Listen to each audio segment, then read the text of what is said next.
اسی علم کے حوالے سے اس شخص سے متعلق یہ 4 باتیں جو ہیں لکھ دی جاتی ہیں۔ اب اس کو سمجھنا چاہیے، اصل میں جو بات مسئلہ تقدیر کے سمجھنے میں جو یوں سمجھیے کہ ایک بہت آسان فارمولہ ہے اگر سمجھنا چاہے انسان، اور یہ میں عرض کر چکا ہوں کہ سمجھنا چاہیں گے تو سمجھ جائیں گے، تفصیل میں جائیں گے تو الجھ جائیں گے، اور مناظرہ اور مباحثہ کریں گے تو گمراہ ہو جائیں گے۔ چنانچہ اسی پر میں حدیث آپ کو سنا چکا ہوں کہ ایک مرتبہ حضرت ابو ہریرہ فرماتے ہیں کہ حضور صلی اللہ علیہ وسلم برآمد ہوئے اپنے حجرے سے، اور ہم مسجد کے گوشے میں بیٹھے ہوئے تقدیر کے بارے میں بحث کر رہے تھے، تو آپ شدید ناراض ہوئے، اور اس قدر آپ کا چہرہ مبارک غصے کی وجہ سے سرخ ہو گیا کہ ایسے محسوس ہوا جیسا آپ کے گالوں میں انار کا رس جو ہے وہ ڈال دیا گیا ہے، وہ اس کے اوپر بہا دیا گیا، وہ سرخ قندھاری انار، اس کا تصور کیجئے، وہ عام تو انار نہیں جس کے اندر وہ رنگ نہیں ہوتا۔ پھر آپ نے فرمایا غصے سے، کیا تمہیں اس بات کا حکم دیا گیا؟ کیا مجھے تمہاری طرف اسی کام کے لیے بھیجا گیا کہ اس مسئلے میں تم بحث کرو؟ عزمت علیکم، میں تاکید کر رہا ہوں اس مسئلے میں بحث سے گریز کرو، بحث مت کرو۔ تو یہ مسئلہ اگرچہ اس اعتبار سے بڑا مشکل ہے، اگرچہ سمجھنا چاہیں تو سمجھ سکتے ہیں، لیکن میں ایک اور حدیث بھی آپ کو سنا دوں کہ اس پر ایمان کس قدر لازم ہے۔ یہ ایک تابعی ہے حضرت ابن الدیلمی رحمۃ اللہ علیہ، وہ فرماتے ہیں، طویل حدیث ہے، میں اس کا خلاصہ بیان کر رہا ہوں، کہ میرے دل میں تقدیر کے بارے میں کچھ وسوسے پیدا ہوئے، تو میں نے جو بھی کبار صحابہ اس وقت زندہ تھے، بقید حیات تھے، ان سب سے ملاقات کی۔ ابی ابن کعب رضی اللہ تعالیٰ عنہ، جن کے بارے میں حضور نے فرمایا ہے کہ اقرأہم ابی ابن کعب، میرے صحابہ میں قرآن کا سب سے بڑا عالم ابی ابن کعب۔ ان کے علاوہ عبداللہ ابن مسعود کے پاس بھی میں گیا رضی اللہ تعالیٰ عنہ، جن کی حدیث ہم پڑھ رہے ہیں۔ حذیفہ بن یمان کے پاس میں گیا رضی اللہ تعالیٰ عنہ۔ ان سب نے ایک بات یہ کہی کہ دیکھو، ایک بات تو یہ جان لو کہ اللہ تعالیٰ کی قدرت سب شے پر حاوی ہے۔ اللہ تعالیٰ اگر لو ان اللہ عذب اہل سماواتہ واہل ارضہ عذبہم وہو غیر ظالم لہم، اللہ اگر تمام آسمان والوں کو اور تمام زمین والوں کو عذاب دے تو اسے عذاب دینے کا حق حاصل ہے، وہ عذاب دے سکتا ہے بغیر اس کے کہ ہم کہیں کہ وہ ظالم ہے۔ تمام زمین والے اور تمام آسمان والوں میں تو نیکوکار بھی آ گئے۔ یہ اصل میں ایک بڑا اہم مسئلہ ہے کہ جو ہمارے اور معتزلہ کے درمیان مختلف فی ہے۔ معتزلہ ہی کے انداز میں اہل تشیع کا عقیدہ بھی ہے کہ اللہ پر عدل واجب ہے، اہل سنت کے نزدیک اللہ پر کوئی شے واجب نہیں، اللہ کا اختیار مطلق ہے، جو چاہے کرے۔ چنانچہ وہ ظالم کو معاف کر سکتا ہے جب چاہے، اور وہ کسی اچھے آدمی کو عذاب دے سکتا ہے جب چاہے۔ یغفر لمن یشاء ویعذب من یشاء واللہ علی کل شیء قدیر۔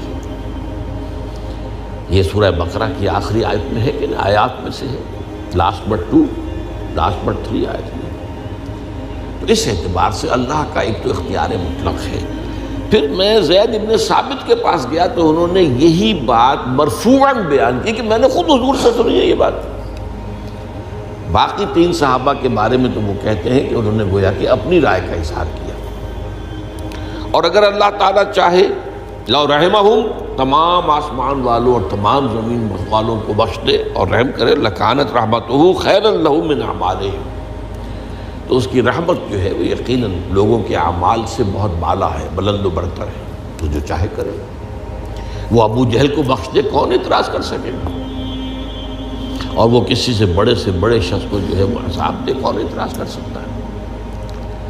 اس اعتبار سے پھر انہوں نے فرمایا وَلَوْ أَنفَقْتَ مِثْلَ أُحَدٍ ذَهَبًا اور دیکھو ابن الدینمی جان لو، اگر تم احد کے پہاڑ کے برابر سونا اللہ کی راہ میں خرچ کرو گے فی سبیل اللہ، ما قبل اللہ منک حتی یؤمن بالقدر، اللہ تعالیٰ اسے تم سے قبول نہیں کرے گا جب تک کہ تم تقدیر پر ایمان نہیں رکھو۔